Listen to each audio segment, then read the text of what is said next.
Good morning, everybody. Let us welcome you in a minute to this meeting of the August Transportation Board for the Department of Transportation. With that, let's start off, though, however, if you will, stand with me. I'm going to do the invocation. That'll be followed by the Pledge of Allegiance to the flag.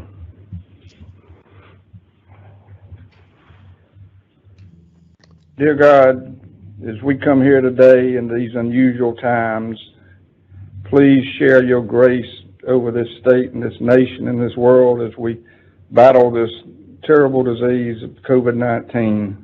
Help keep us all healthy and safe through this meeting and our travels afterwards.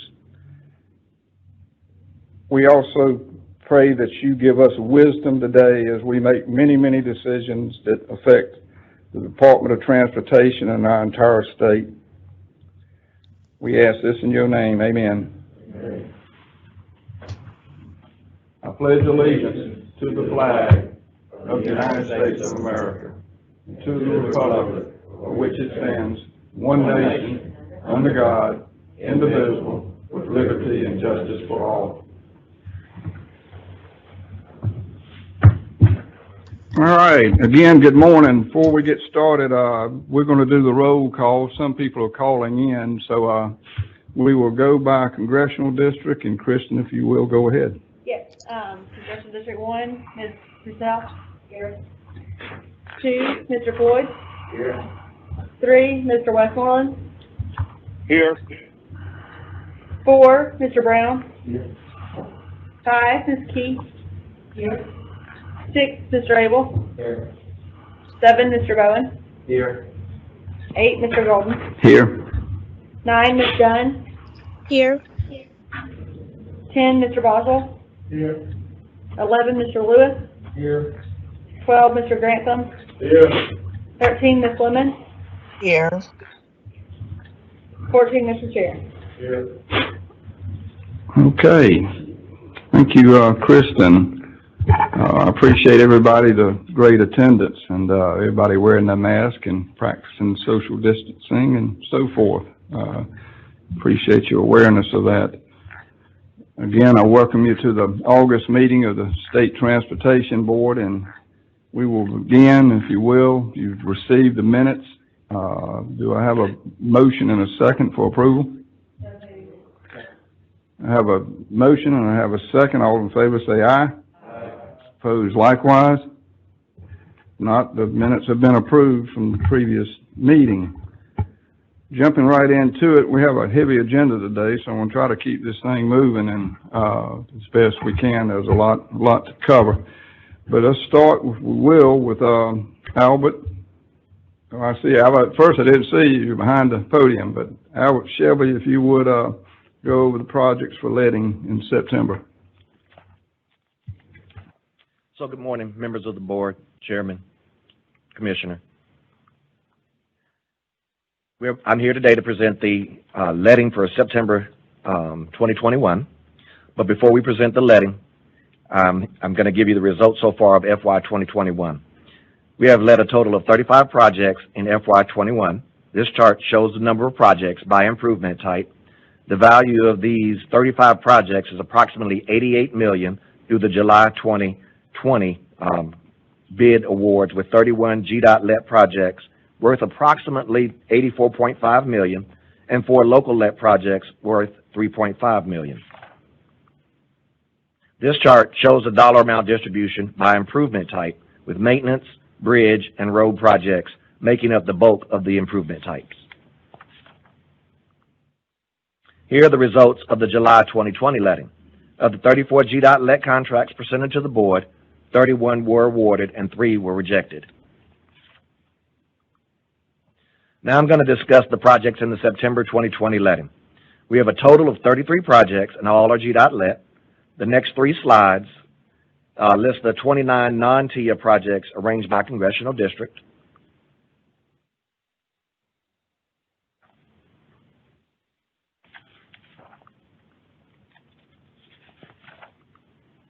As you can see with this slide, we are letting a variety of projects throughout the state to address maintenance and safety issues.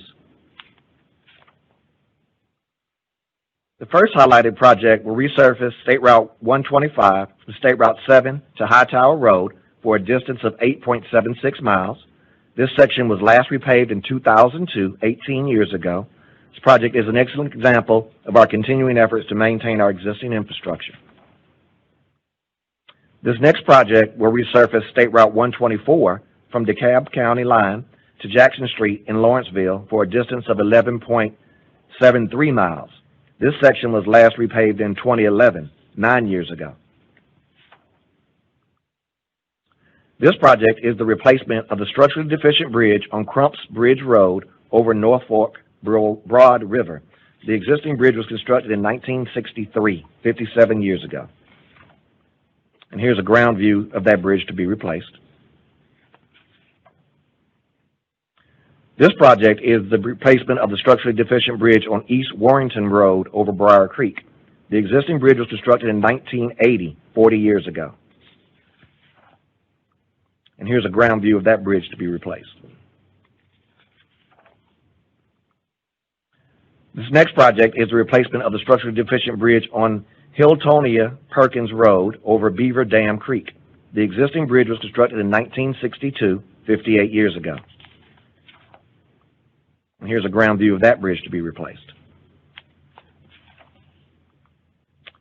The final highlighted project will resurface State Route 1, US 27, from State Route 156 in Floyd County to Gore Sublagina Road in Chattahoochee County for a distance of 7.39 miles.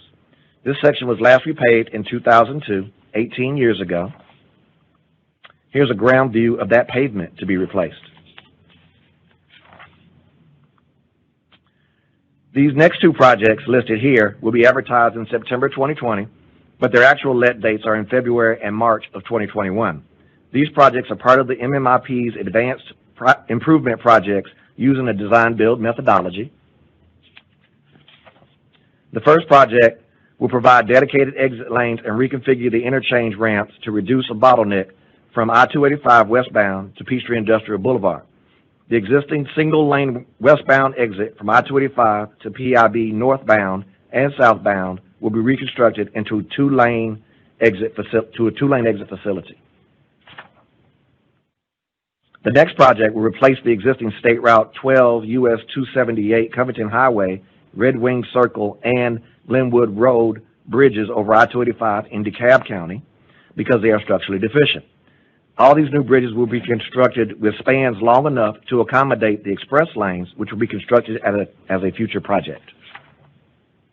Next, we'll discuss the TIA projects. I have a question.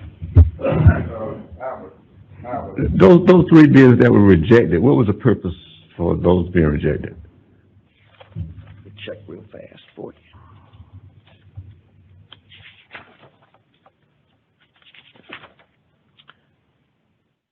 All three of them had bids that were lower than were higher than what we had costed out ourselves. Okay. We're going to rebid them and try to get better bids. How many bidders did you have? I don't know on this slide, honestly. I don't know if Mark, you know. We're averaging around 4 to 5 bidders for the letter. Okay. All right. Thank you. Yes, sir. Good morning. Good morning. TIA is letting 4 projects in the September letting, 3 projects in the southern Georgia region, and 1 project in central Savannah River area. The southern Georgia projects are located in the city of Homeland. We will be resurfacing Bowery Lane, Broadway Street, and Paxton.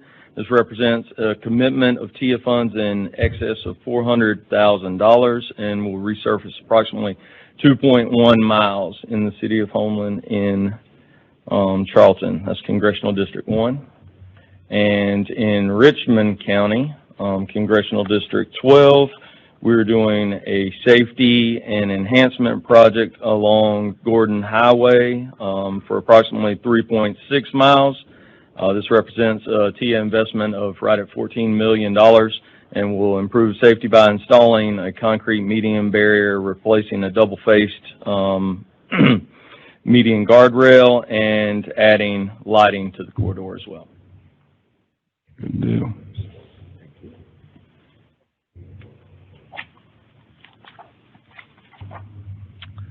So we have 33 projects proposed for the September 2020 letting.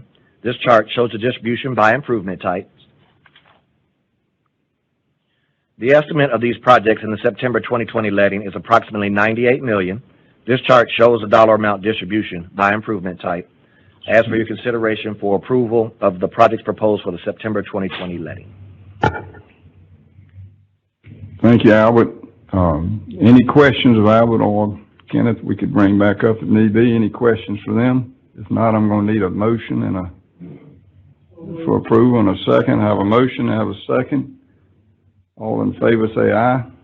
Opposed likewise. Congratulations, Albert. Thank you, sir.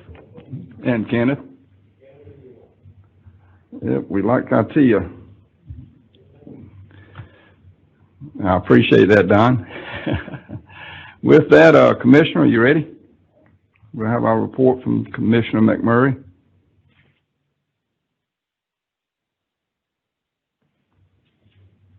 While you're coming up, I'll tell you, it's sort of the social distancing from this perspective, it's rather long.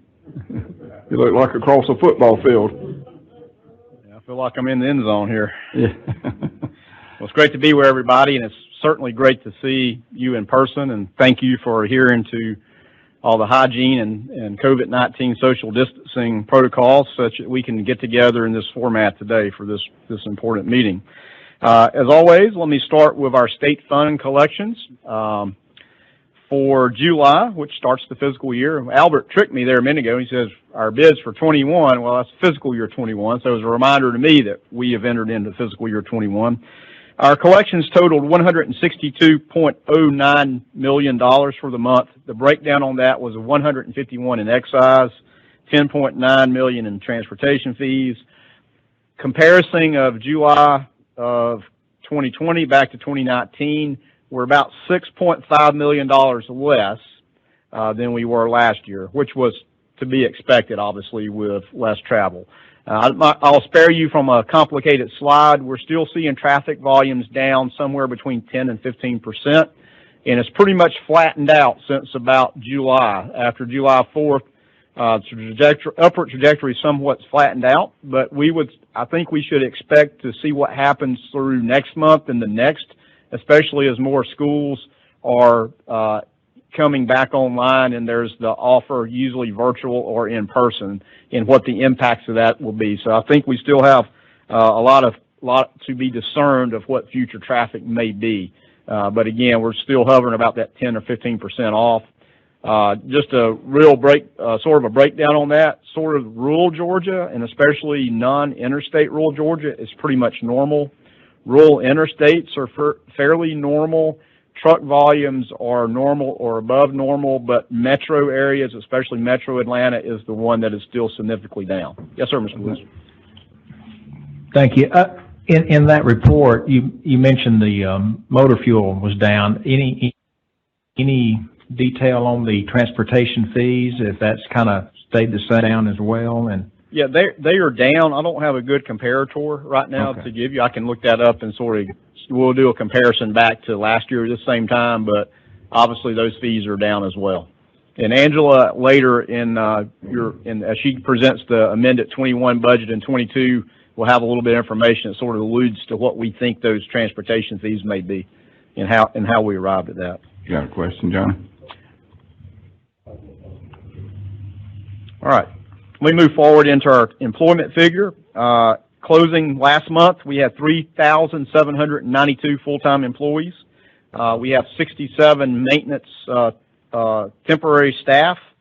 We hired 31 employees, promoted 37 employees, and had 53 separations. So still hovering there right under 3,800 and need to keep working that back up. Let me move into procurement. Last month, we procured of 155 contracts totaling $126.9 million. That's for engineering, design, right-of-way, geotechnical, everything it takes to deliver projects. And so that is our total year-to-date since July is the first month. So off to a big start again, all the things it takes to deliver projects. So just very briefly, I always like to highlight projects that were open in your districts since the last time we were together, but be really fast. We're just going to highlight some of the, I think, important projects that are sort of notable commentary. And we'll start in Congressional District 2, which is in Macon County. And this is also in GDOT District 3, which was a bridge replacement on State Route 128 at Whitewater Creek. To highlight the work, this was a TIA project. It was a very challenging project because it was right by a park. I know Kenneth and his team and the design team worked very hard to make all the accommodations there. The contractor was Robinson Paving Company. It represents a $5.8 million investment, and the project was completed ahead of schedule and under budget. Also in Congressional District 2 in Macon County was another local bridge project, which was Stagecoach Road over Camp Creek. This was completed by Southern Concrete Construction Company, opened to traffic July 28th, and represented a $1.2 million investment. Again, you can see, as Albert highlighted, on those off-system or local road bridges that are going to be bid next month. Here's a completion, again, of another local project that was a bridge replacement. Very important to keep our bridges in good condition, no matter whose they are, across the entire state. Moving into Congressional District 8 in Atkinson County, which is GDOT District 4, another TIA project completed. So Kenneth gets to talk about these ones getting to be bid, and I get to talk about the ones when they're finished. So another TIA project represented 12 miles of road improvement, which was patching, resurfacing, also widening the road, put 2-foot shoulders on each side of it. Reams and Son Construction Company was the contractor. It was a $2.1 million investment, and it completed ahead of schedule and under budget. Also in Congressional District 8 in Lowndes County, which is GDOT District 4, we had a project to redo 2 interchanges on I-75 at exit 22 and 29. Contractors Reams and Sons Construction Company. Really finished up July 31st on those. Represents a $47.2 million investment. Project was completed under budget, and I want to personally thank our project manager, Chairman Tim Golden, for working on those projects. He kept us updated on what was going on, and as I understand today, he may be departing as chairman, but we've already assigned him to exit 2 on I-75 to project manage that project, which is under construction. So congratulations, Mr. Chairman, on your project. Thank you, Commissioner. I accept. Okay. Last project let me highlight again is and I think the reason we highlighted these is you can see the investment in bridges and state of good repair throughout this state, but also, especially in this time of COVID, we see how important freight and logistics are in the movement of freight and goods. And I'm really excited to announce this next project, which is in Congressional District 10, GDOT District 2, was the completion of another segment of US 78, State Route 17 in McDuffie and Wilkes County. This is, again, really a corridor that we're working on that connects I-20 to ultimately I-85 for having an alternative freight route that's not an interstate. So Reeves Construction Company was the contractor, represents a $39.2 million investment along that corridor, and a great project that was completed under budget. Being someone that uses that corridor rather frequently, it's great to see that complete. It is great, and that's just. That is true. But again, I just highlight those critical pieces of freight network that are not interstates that we're continuing to work on and continue to advance across the state. Really provides a good eastern corridor up State Route 17, US 78. Let me move in now to some things going on in and around the department. One, I just want to remind everybody that we're continuing to support the state's COVID efforts. We have provided traffic control and staff over to the mega site in College Park, and as early as next week, we're also helping to establish 2 more mega sites through the Department of Public Health in Gainesville and one at Perry. And we're providing the traffic control, the drums, the barrels, but also staff to help direct traffic in and around those. I know the College Park site had been averaging over 1,000 tests a day. And so again, I'm super proud of our staff who is supporting this very important cause of testing across the state. Also, let me slide into a little bit of, sadder news in a couple of memorials, and I want to highlight was one, on August 13th, we lost Mary Harris, who was the assistant to the State Transportation Board Secretary. Mary retired back in 2012. She had a great career, came through the agency in many positions, administrative assistant, and then worked in public affairs, which we don't have that anymore, it's communications now, and worked in the state maintenance office, but actually supported 3 different state transportation board secretaries over her career. And Mary was a lot of fun, had an infectious smile, and just a great lady. So we're sorry for her passing. Please keep her family in your thoughts and prayers. And also, just since we were together last time, lost former board member Johnny Gresham, who served on the board from 1990 to 2007, served as the chairman twice while on the State Transportation Board, served in the House from 1987 through 1990, and certainly was a Georgia Tech football star, class president for Georgia Tech, and meant a lot to the folks across the street, and certainly a good friend to many of you and to me as well. So certainly keep his wife Linda and his daughters and their families in your thoughts and prayers as well. So let me move into a little better news. I'd like to announce that Bill Wright was selected to be our local grants administrator. Bill has a career beginning back in 1998 in maintenance and landscape architecture, and has worked on many programs, including outdoor advertising, the wildflower program. He's been instrumental to many of those things, but since November 18, he was the assistant to the LMIG's grant administrator, doing the LMIG projects and quick response projects with the districts, working with them. So glad to have him, who filled the vacancy created when Kelvin Mullins went up to District 1. So glad to have Bill on board. He has not missed a beat and is doing a great job. Let me highlight a few things, some recognition that we always like to talk about, the good things going on. AASHTO has recognized the department for a high value research project award. This was announced that GDOT was the winner of the AASHTO Research Advisory Committee 2020 High Value Research Project Award in the category for safety and maintenance and management and preservation. This is almost like the Academy Awards, and you get those categories. So this is really a neat thing, and what this award was for the partnership with Georgia Tech, using basically LIDAR, which is a laser attached, and a 3D line laser as well, attached to a vehicle, to be able to detect and understand the condition of our signs along our roadways, and it's something called retroreflectivity, of how good is that sign, because when they're in the sun and the weather and the elements, ultimately they lose the ability to reflect light and they're harder to see. So that is something that we have to know, what the condition of our signs are. And also the 3D line laser imagery that is attached to the vehicle measures the pavement conditions and are able to very accurately look at pavement conditions along the entire roadway. We estimate that we can potentially save probably 60% of our efforts for having to go out and physically try to do this work, and also a safety benefit, because now we don't have to have people on the roadways or the roadsides checking the pavements or the signs. And again, it's very accurate, it's easy to repeat, and it gives us a huge data set that we can work with. So very excited that we were acknowledged for that in the partnership with our Georgia Tech for doing this research, which will become into practice.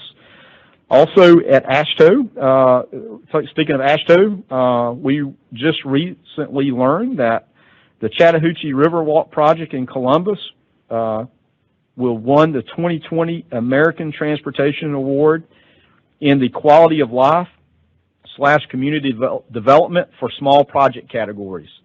The Columbus Riverwalk is a 22-mile project that originally began back in 1992, sort of to address some of the issues they had along the sewer lines and to use some of that right away.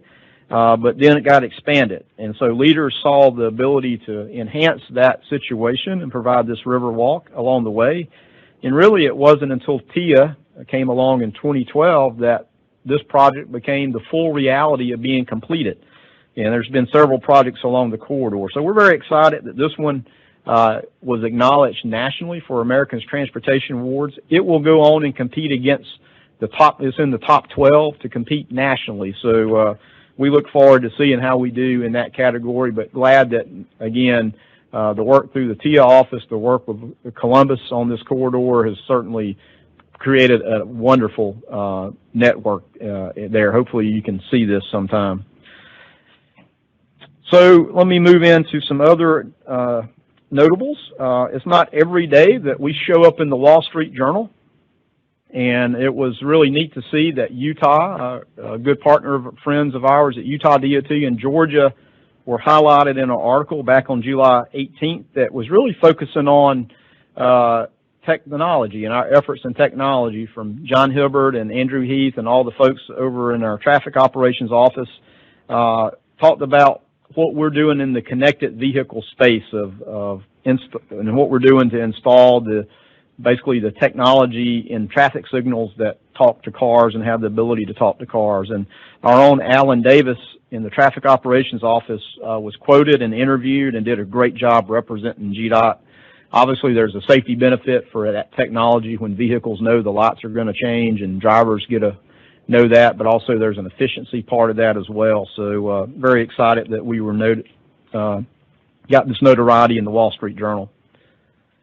All right, so since COVID-19 has been in place, we all have been doing things differently, and part of that things doing differently is how we continue to communicate with our public and inform the public about our projects through many forms of communication. And I just want to take a moment to highlight something I'm very excited about, is our new platform for public involvement. And public involvement is part of the NEPA process. Very important to get community input, feedback, and engagement. And there's really sort of two levels of public involvement that are the major parts of project development. The public information open house, which is just that, an open house to talk about the project. And the one that's really important to drive projects ahead are public hearing open houses, the formality of a public hearing. And I'm proud to say that Federal Highway has given us the ability for a public hearing to do this virtually. We still will have to have an in-person opportunity, and I'll speak to that in a moment. But with that opportunity, it was critical such that we can still advance many of our major projects. And the project I'm going to highlight today is the State Route 400 Express Lane public hearing open house that is scheduled, and that this website's available. What's important about this is I want to commend our IT team for what they've done working with our design teams and delivery teams to basically create a standardization or a platform using ArcGIS to develop our public meetings such that they're consistent, that from district to district and project to project, there's a lot of consistency in how we're sharing information with the public. So let me walk through this and to show you a static slide is not near as fun as an active web page, but we'll deal with this. So when you enter this website, it feels like you're at a public meeting. And so you can see the video. There's a welcome video with our own Natalie Dell talking about the project and how to interact with this website. And everything that you hover over is interactive. So you can click on those different documents there and get more detail. And it's a little bit hard to see, but if you look at the GDOT logo over on the right side of the screen, you can navigate pretty much like you do on your phone with swiping left or swiping right. You can click on that, and you'll see another screen that pops up. So we have basically this virtual meeting room, and there's you swipe ahead and you can see the different things. I regret I cannot read those to you.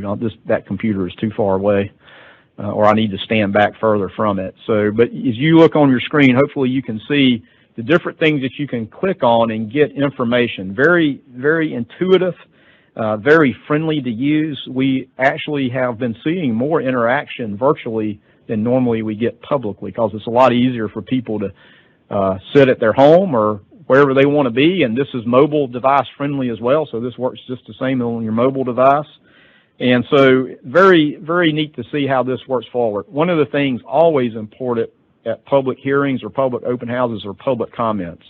And so here you can do that electronically from the comfort of your home or wherever you are, and we get probably better feedback, I think, to get the public input. So very, very exciting about this platform. It is, again, what we'll be doing for all our projects. We have 285 in I-20 on the East Interchange project that starts on Monday as well. So there's not only this project, but others that will be using this platform. So hopefully you have a time to click around on your phone or on your computer and interact with this. It's very, very well done. And again, I commend our IT teams and our delivery teams for everybody coming together to really put a first-class product out there. But not only is it a one-off, we can repeat it over and over. So very important. So speaking of public input, as I said, is important.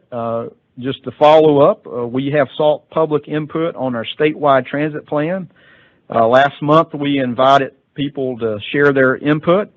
We got about 65 comments or more talking about the statewide transit plan. And, drafting this plan consists of a lot of the coordination throughout 2019 and this year with transit providers, local governments, regional transit stakeholders, and, of course, the public, including the ATL. So we, as we look at the statewide plan, we incorporate the ATL, the Metro Atlanta transit information and their plan into our plan, very much like a tip and a stip. So some of the highlights for this plan include expanding basically public transit into Georgia's 37 counties that currently don't have public transit. We're looking at how do we expand the capacity of existing rural systems to ensure that all the rural demands are met. Certainly a big focus is workforce needs of how do we connect better and provide transit opportunities for workforce, not only development, but for maintaining workforce. Always improving safety and reliability is part of everything we do, so that certainly was one component. And then again, how do we enhance coordination? And I'm very excited of some of the things that Intermodal has in the works of how do we enhance coordination, technology across the board, not only with transit providers, but to education and healthcare as well. And I just want to give a special shout out to Casey Mertz, who works in Intermodal, for all her efforts to lead this statewide transit plan to where it is today. Mr. Chairman, ladies and gentlemen on board, that concludes my report. I'll be glad to field any questions, comments you may have. If you have any questions, comments for the commissioner? If not, I guess, Commissioner, you're done. Thank you very much.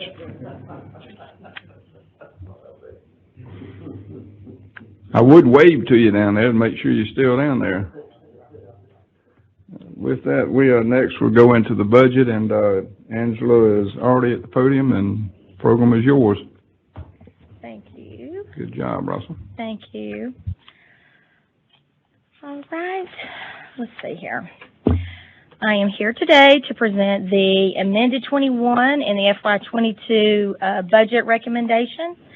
I will highlight on this that in the original request sent out by OPB, it stated in there to keep the budgets flat, so you will not see a change in intermodal or in payments to CERTA for the amended FY21. In 22, you'll see a slight adjustment in payments to CERTA because of the debt service.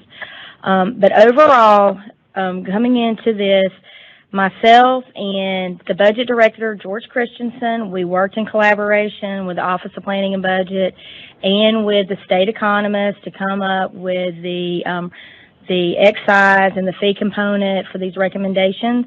I will tell you in the amended FY21, these are the current estimate as it stands now. It may go up or down ever slightly because the audited numbers have not been completed yet.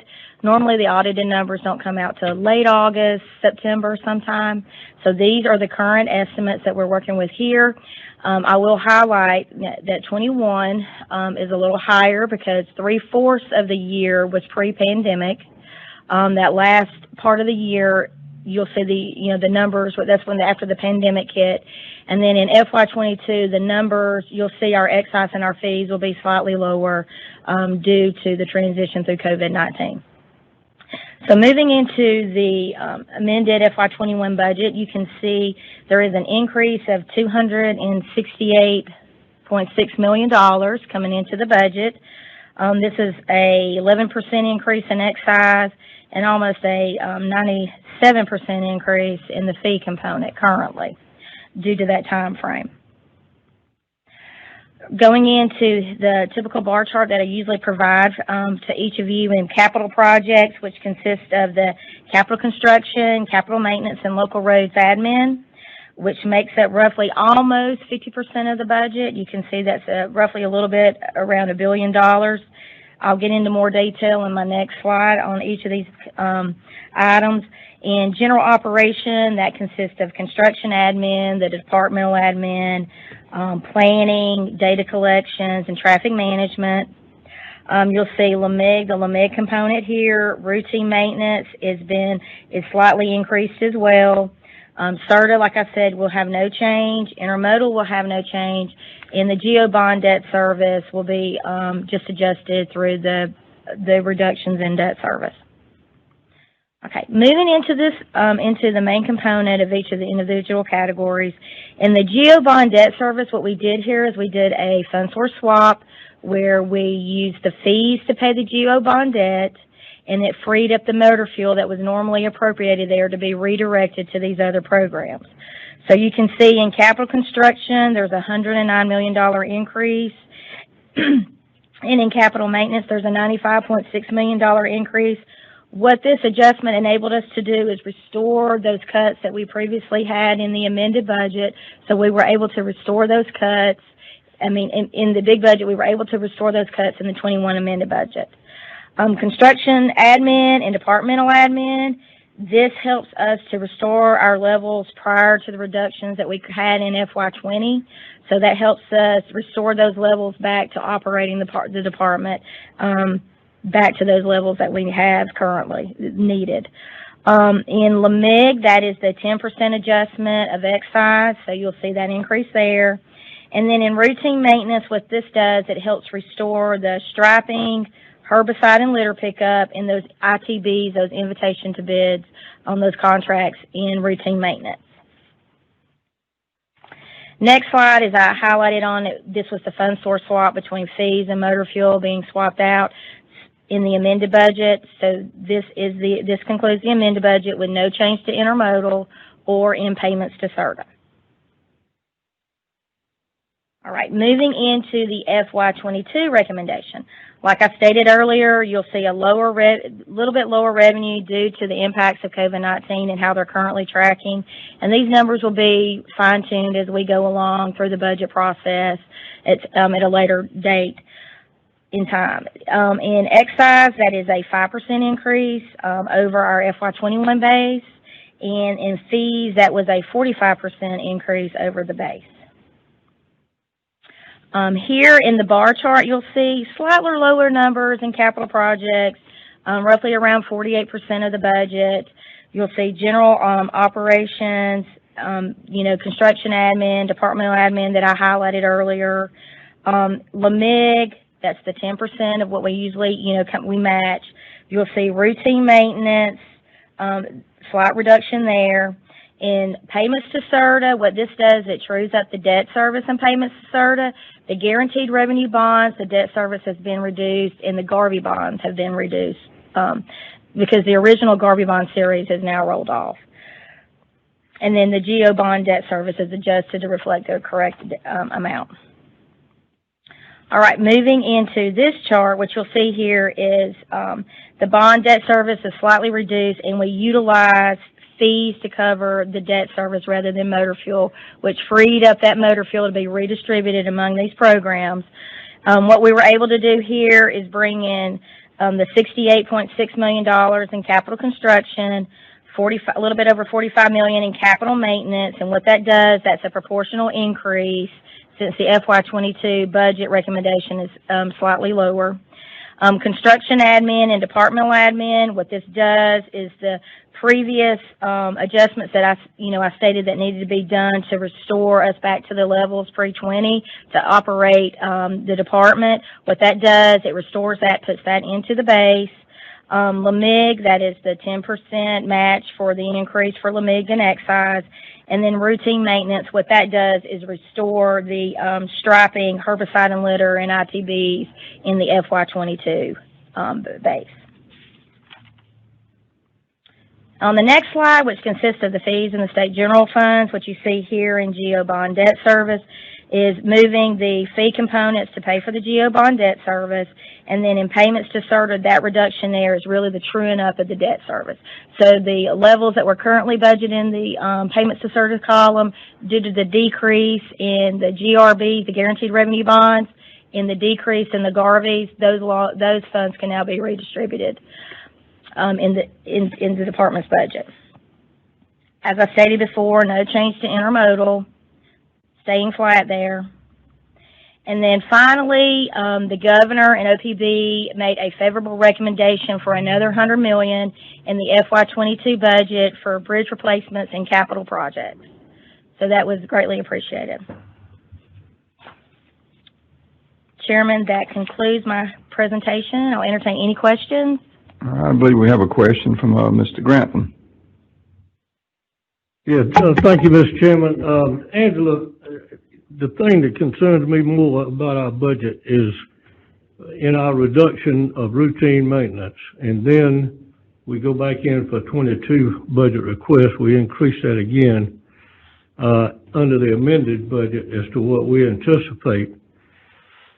But I would hope to think that maybe we could find more money to put into that area because of the amount of work that we're doing and the number of roads that we're paving and the bridges we're repairing and everything else, that we could maintain a certain level of maintenance in these areas. And with as much rain as we've had throughout this past summer and everything else that we're getting for the future, I think that we need to look at that a little harder to see if we can get some additional funding for our maintenance program. I will highlight this, Mr. Grantham. The only thing that we were not really able to restore is we did a reduction in travel, which, you know, statewide travel mandates no longer needed. We reduced the equipment purchases in that program. And let's see here. And we reduced the MEI, the maintenance, inspection, and engineering spread throughout the department because that's been moved to another budget to cover those funds. So we were almost able to restore almost all of the cuts in the program. So actually, we're just going back to where we were. Yes. Right. Correct. Any other questions for Angela? If not, Angela, thank you. Well done. I believe we need a vote on this. Yes, sir. I would. We would. I'd entertain a motion and we approve this budget as presented by our treasurer. Have a motion from Jerry and a second from Don Grantham. All in favor say aye. Opposed likewise. The budget passes. Thank you, Angela. Thank you. Next up, we have John Hibbard to talk to us about roadside technology and an update on it. Good morning, Chair, members of the board. This is just a very brief update on a relatively new application of a technology, license plate readers, and their increasing use by our law enforcement partners. The idea of license plate readers for law enforcement really is perhaps a little bit less than 5 years old. And as we have embarked on that technology being deployed by law enforcement, we initially worked with the State Patrol as it related to those devices, license plate readers, on state routes. Of late, however, the devices have come down considerably in cost. They're not as expensive as they were, which is the case for so much technology as it matures. So, to be responsive to local law enforcement and their desire to put these devices on state routes, we've developed a permit process for these license plate readers for local governments. The concept that we embarked on was to create a process that was familiar and simple to local governments. We're not trying to overcomplicate their already complicated situations. This permit would be just simply one more type of an encroachment permit. Local governments are familiar with encroachment permits that we issue them for various reasons. And it will share a lot of similarities with the ongoing speed and enforcement permit process, which again, local governments are familiar with already with us. This process was reviewed by local law enforcement, and they've indicated their satisfaction with the process. We've also had our districts review it because this is a district administered aspect, and they too concur that it's a well thought out process.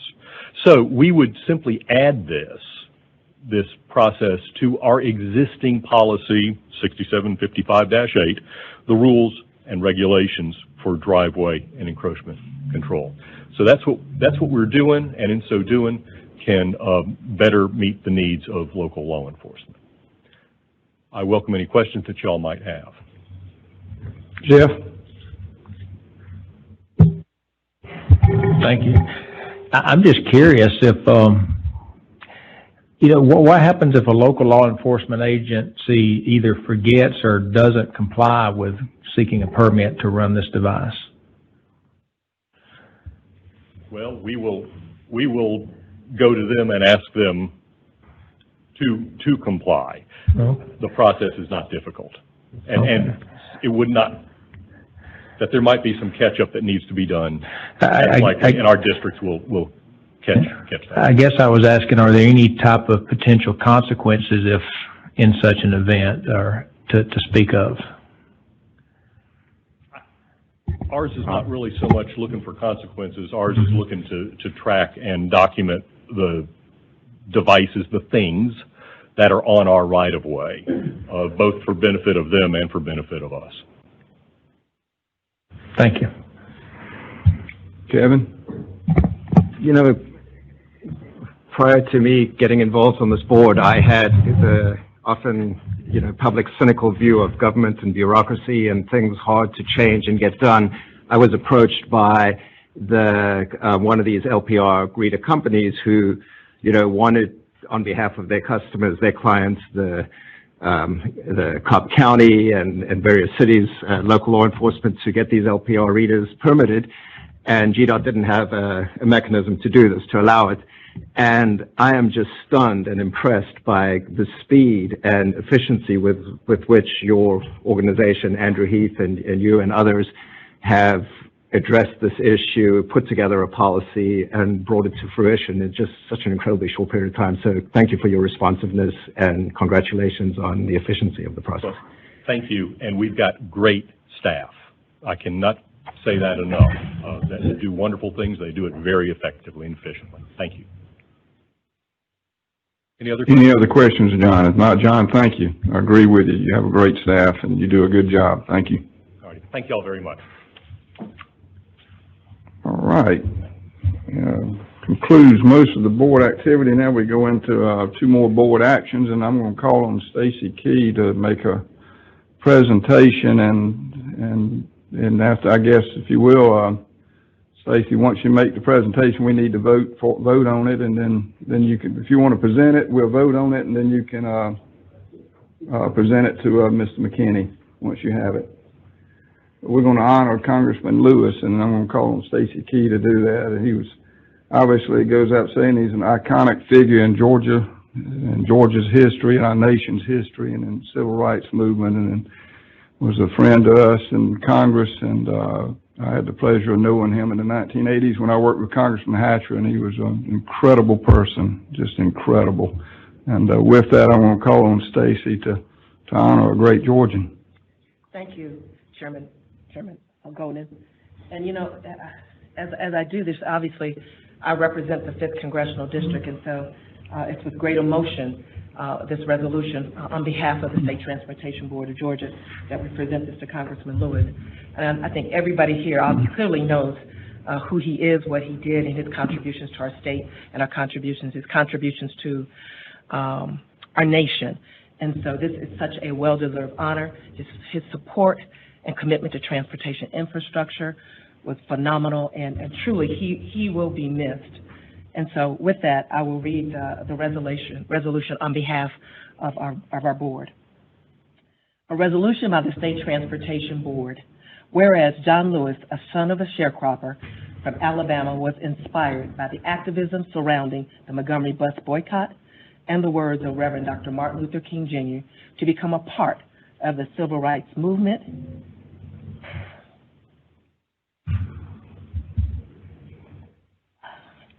and remained at the front line of progressive social movements and the human rights struggle in the United States.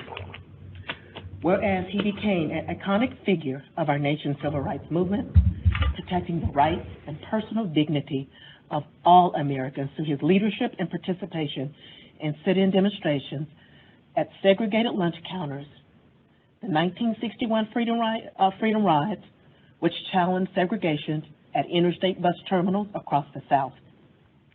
As chairman of the Student Nonviolent Coordinating Committee in SNCC, as an architect and a keynote speaker at the historic March on Washington, and as an organizer and leader of a monumental Selma to Montgomery March. Whereas, after becoming named as one of the Big Six leaders of the Civil Rights Movement, Lewis continued his commitment as Associate Director of Field Foundation, as Director of Voter Education Project. Congressman Lewis faithfully served Georgia's 5th Congressional District as a U.S. Representative from 1986 until his death in July 2020. Becoming known as the Conscience of the Congress, he served as Senior Chief Deputy Whip for the Democratic Party in the House, a member of the House Ways and Means Committee, and Chairman of its Subcommittee on Oversight, as well as a member of the Public Works and Transportation Committee. Whereas Congressman Lewis relentlessly championed for influential transportation laws as H.R. 2, Moving Forward Act, passed July 1st of this year, which increases funding for transit expansion, highway repairs, and connectivity in low-income communities, and ensures that drivers, passengers, bicyclists, and pedestrians can safely use roads. Introduced and sponsored H.R. 873, Motor Coach Enhanced Safety Act, a bill designed to improve motor coach passenger protection and industry oversight. Provisions of MESA were later included in the Surface Transportation Authorization Bill. The Moving Ahead for Congress in the 21st Century Act, or MAP 21, which was enacted into law in 2020. Whereas Congressman Lewis also contributed to the passing of H.R. 302, the FAA Reauthorization Act of 2018, which includes an amendment written by him allowing federal funds to be used to prevent power outages in passenger areas of the airport by improving the reliability of power supplies. Whereas Congressman Lewis was a highly respected and esteemed leader, having received several awards throughout his career, including the highest civilian honor granted by President Barack Obama, the Medal of Freedom, the Golden Plate Award granted by the Academy of Excellence, the Preservation Hero Award granted by the National Trust for Historic Preservation, the NAACP Singard Medal, the Profile in Courage Award granted by the John F. Kennedy Library Foundation, and many other recognitions. Whereas the Georgia Department of Transportation has greatly benefited from his leadership and expertise and continuous commitment to advancing for improvements has positively impacted Georgia's motorists and advanced transportation infrastructure statewide. Therefore, be it resolved that the State Transportation Board posthumously recognizes Congressman John Lewis for his exemplary contributions, his loyal service, and for his leadership and unwavering commitment to the citizens of Georgia and the Georgia Department of Transportation. A copy of this resolution shall spread upon the minutes of this meeting, and a suitable copy be presented to the family of Congressman Lewis in honor and recognition of his commitment, service, and substantial contributions to the Georgia Department of Transportation, the citizens of Georgia's 5th Congressional District, and of the state of Georgia. Chairman, I present to you this resolution and call for the vote.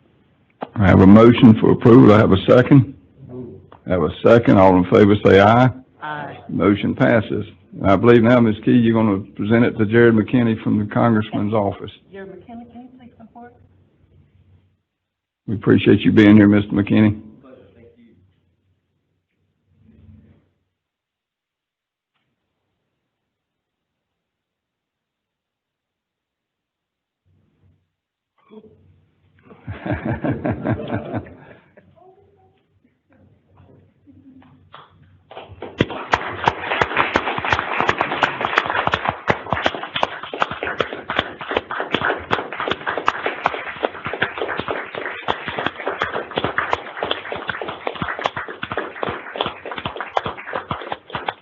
Thank you very, very much.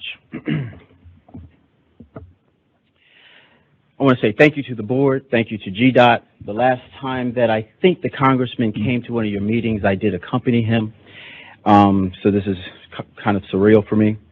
I want to say thank you to Commissioner Russell McMurray and Chairman Tim Golden for this amazing opportunity to once again represent my boss, my friend, who I've had the honor to know, to laugh with, eat with, and fight the good fight for over the past 15 years. And a special thank you to someone who's been a friend of Congressman Lewis, to the office, and to me personally, wonderful Miss Stacy Keys.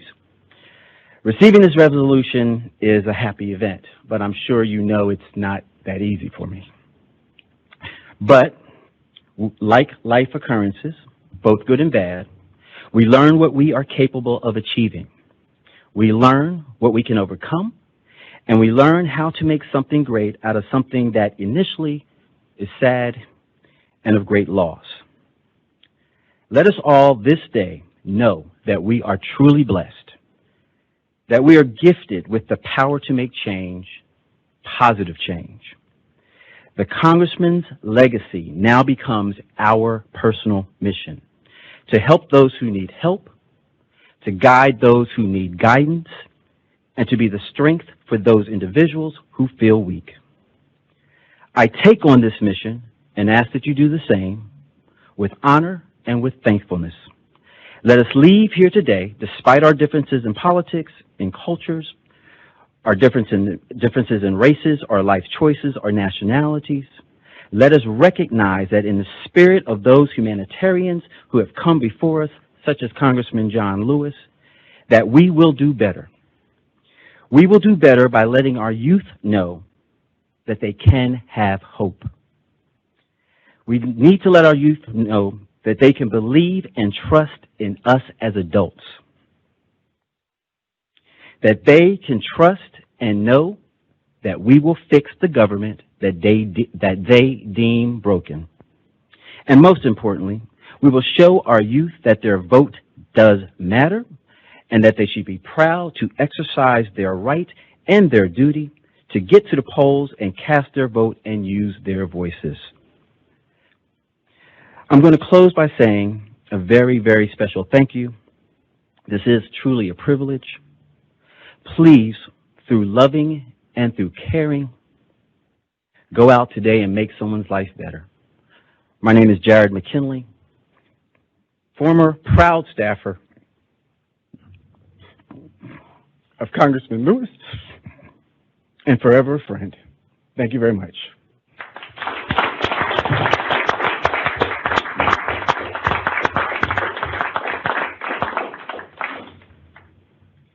Thank you, Mr. McKinney. Thank you for those words, and thank you for your presence. And Ms. Key, thank you for bringing that resolution to us. All right, we have one other action that we need to get to, and I can't help but look at the clock that's up there. It's sort of funny. It is like a football field, isn't it?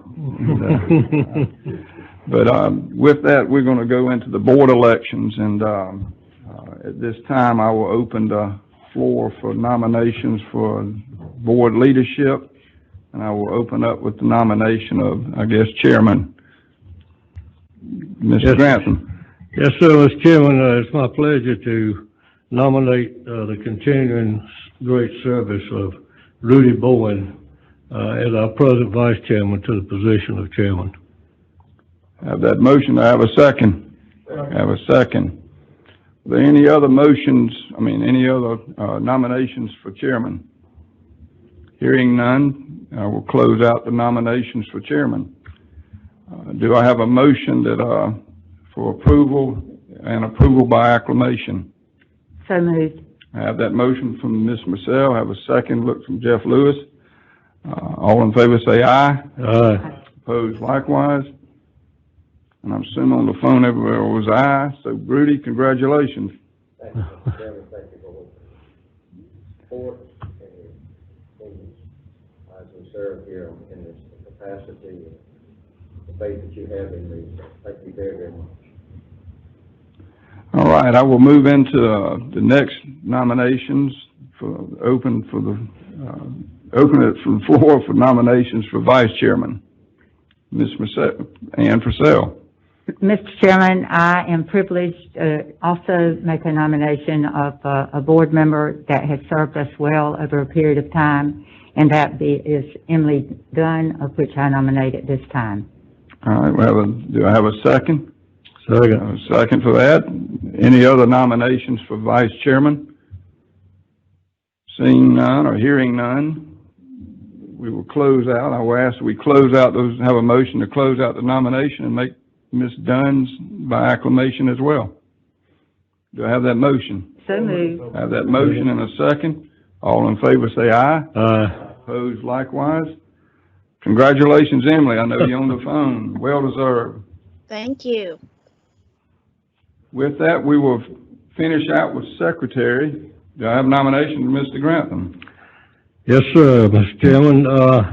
It's a privilege for me to nominate one of our newcomers on this board, and one that has given us good service and certainly dedication to his district and to the people. Anytime he's ever been asked, I think, to do something, he stepped forward, and he's done it with great stride and intelligence and remarkable support by the board. And it's my pleasure now to nominate Kevin Abel as our secretary. I have a nomination of Kevin Abel for secretary. Do I have a second? Second. All right. Do I have any other nominations this time for secretary? Hearing none, do I have a motion for approval and by acclamation? I have that motion from Jerry, and I have a second. All in favor say aye. Aye. Opposed likewise. Kevin, congratulations. You are now secretary of the board. All right, with that, I'm only 4 minutes over, Commissioner, over from 10 o'clock. But with that, I move into... Point of privilege there, Mr. Chairman, please, if you would. Certainly. We're in new I business. received some news today on my telephone that not only do we have a lot of people throughout our state that supports our transportation board and really is out as ambassadors, but I was informed that Commissioner Liz Hausman of Fulton County has been elected as the chairman of the National Association of Commissioners Transportation Committee. And I think that just goes to show that the advocates that we have out there working for us are kind of behind the scene, but things get done, and we should applaud her in doing that. Absolutely. Congratulations to her. That's awesome. Any other comments on the new business? Kevin? Sorry, Ann, why don't you go ahead? Well, go ahead, I'll come after Kevin. Okay. I just wanted to share with the board and those in attendance, I had the privilege yesterday of attending the South Fork Conservancy bridge installation, and you know, I want to commend board member Stacy Key, who played an instrumental role, and believe me, they told me 50 times yesterday during the event how much they appreciate GDOT and appreciate Stacy's efforts. GDOT contributed the right-of-way and allowed this conservancy to build out a trail right there along Peachtree Creek, which is just a phenomenal asset to the community. And I was just so impressed. I ride over that Georgia 400 intersection with 85 a million times over the last 30 years, and I had no idea what was underneath that bridge, and it's just, you know, astounding, and just thanks to GDOT and to Stacy for everything they did to allow this to happen. Awesome. Thank you, Kevin. I know Annie. Mr. Chairman, I also want to say thank you to our GDOT family. This has been a very hard year, and many thank you to you for your service that you have given this year as our chairman. But also I wanted to say thank you to a gentleman that is a very special day to him today, and that is Commissioner Russell McMurray. Happy, happy birthday.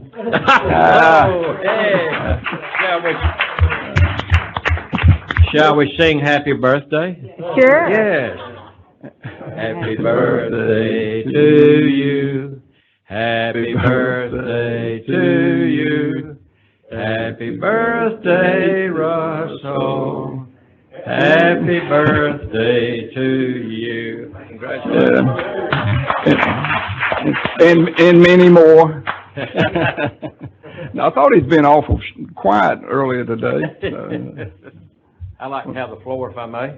Certainly. Thank you. You're the chairman. Before we adjourn.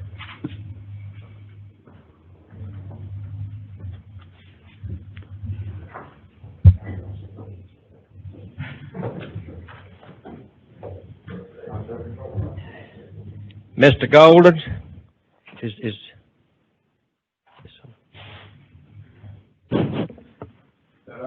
not on. Is it on? Okay. Okay. Mr. Golden, would you please come forward for just a moment as our past chairman of 2019 and 2020? I'd like to make a few comments about Mr. Golden, if I may. As you know, Mr. Golden being our past chairman now, but has served 34 years in public service before he became a member of the DOT board. And at the end of 2014, he said that he was going to go walk off in the sun and he was going to go home and spend more time at home and his family. But a former board member by the name of Jay Shaw came to Mr. Golden and asked him to serve on the DOT board. And this is the kind of man that Mr. Golden is. He serves his community very, very well. He serves his church very, very well. He serves his family even better. He has a wife who's a judge in Lowndes County. He has a son, Seth, that is now going to law school at Mercer University. And this is the career of this man has just exemplifies by the way he lives his life and the way that he demonstrates the kind of person that he is. He's a man of patience.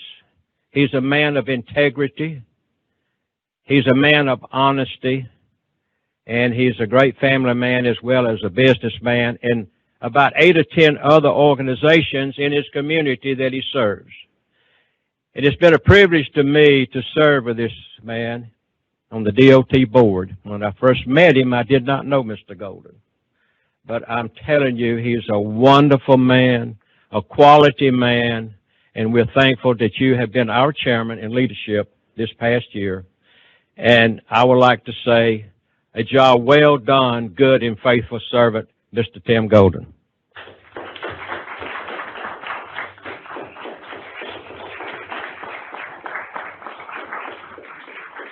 My pleasure.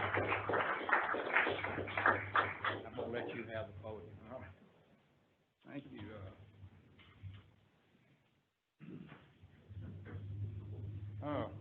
I'll be brief because our little birthday boy and commissioner told me, he said, now you're over time.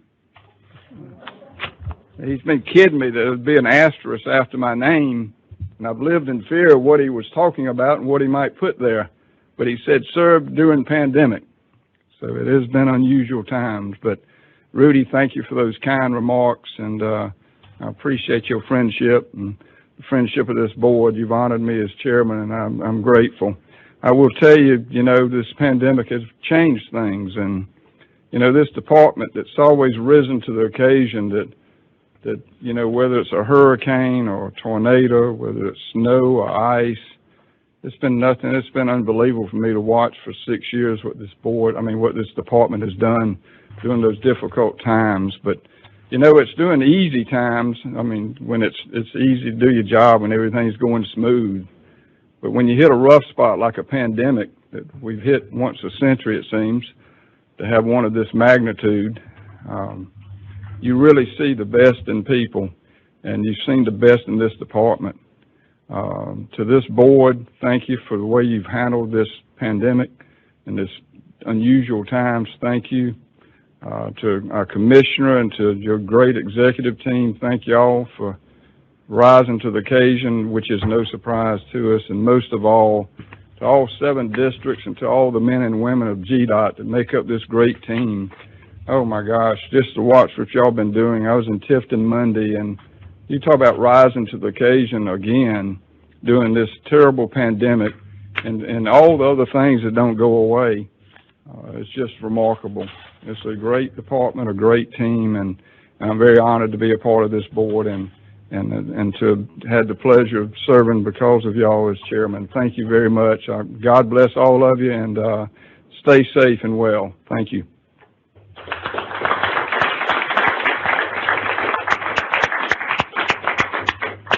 Who dismisses?